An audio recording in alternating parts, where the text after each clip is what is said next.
বন্ধুরা, গত ভিডিওতে আমি আপনাদের দেখিয়েছিলাম কীভাবে অতি সহজে উইন্ডোজ 10 থেকে উইন্ডোজ 11-এ আপডেট করতে পারবেন কোনো রকম ফাইল মিসিং ছাড়াই। এবং সেই ভিডিওটা আপনারা অনেক ভালোবাসা দিয়েছেন, ধন্যবাদ আপনাদের সবাইকে।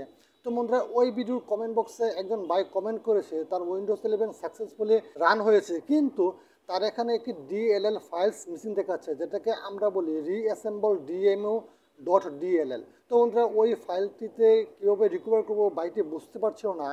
তো উনি রিকোয়েস্ট করেছিল এই ফাইলটি কীভাবে রিকভার করা যায় তার জন্য একটা ভিডিও দেওয়ার জন্য। তো আজকের এই ভিডিওতে আমরা কথা বলবো সেই ফাইলটি কীভাবে রিকভার করা যায় সেই বিষয়ে। তো বন্ধুরা, তার জন্য আমরা সরাসরি চলে যাব একটি ব্রাউজারে এবং ওইখানে গিয়ে লিখবো dll/files.com।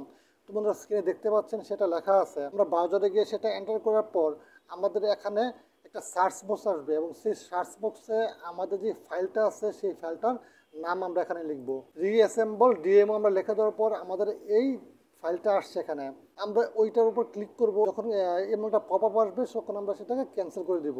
তো বন্ধুরা, দেখতে পাচ্ছেন এখানে বিভিন্ন ধরনের ভার্সনের 32 বিট 64 বিট দুইটার জন্য এখানে দেওয়া আছে। এখন আপনার কম্পিউটার কোনটা সেটা আপনাকে জানতে হবে, 32 বিটের না 64 বিটের। তার জন্য সহজে একটি উপায় হলো আপনার কম্পিউটারের অ্যাবাউট সেকশনে যাবেন। তো বন্ধুরা, দেখতেই পাচ্ছেন আমার কম্পিউটার হলো 64 বিটের, সুতরাং আমি 64 বিটের যে ভার্সনের ফাইলটা আছে সেটা আমি এখানে ডাউনলোড করব। তো বন্ধুরা, দেখতে পাচ্ছেন এটা হলো 32 বিটের, এটা হলো 64 বিটের, সুতরাং আমরা 64 বিটেরটাই ডাউনলোড করব। খুবই ছোটো একটি ফাইল, ডাউনলোড করার সাথে সাথে ওপেন হয়ে যাবে। তো বন্ধুরা, দেখতে পাচ্ছেন ডাউনলোডে শুরু হয়ে গেছে, 2 সেকেন্ড সময় লাগবে। স্টার্ট ডাউনলোড এবং ওকে। আমরা ওপেন ফোল্ডারে ক্লিক করব। ওপেন ফোল্ডারে ক্লিক করার পর আমাদের এটা ওপেন হয়ে গিয়েছে। তো বন্ধুরা, এখন আমাদের কাজ হলো এটাকে এক্সট্রাক্ট করা। এক্সট্রাক্ট করার পর আমরা এটাকে কপি করে অন্য যে কোনো জায়গায় পেস্ট করে দেব।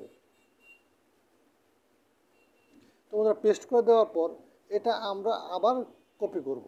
কপি করার পর আমরা চলে যাব দিস পিসিতে। এখন আপনার মনে রাখতে হবে কোনটাতে আপনার উইন্ডোজ দেওয়া আছে। আমার এসএসডিতে দেওয়া আছে, দেখতে পাচ্ছেন উইন্ডোজের সাইন এখানে লেখা দেখা যাচ্ছে আর কি। আমরা এসএসডিটা ওপেন করব।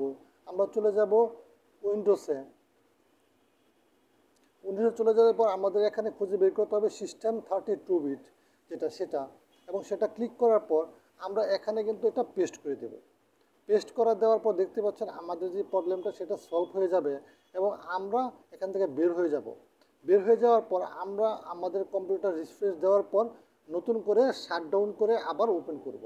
তো বন্ধুরা, বুঝতেই পারছেন খুব সহজে সেটা কিন্তু আপনি সমাধান করতে পারবেন। তো বন্ধুরা, আশা করছি এরকম প্রবলেম আপনাদের আর হবে না। যদি হয় অবশ্যই কমেন্ট বক্সে সেটা করে জানাবেন। তো এই পর্যন্ত আজকে দেখা হচ্ছে পরবর্তী ভিডিওতে।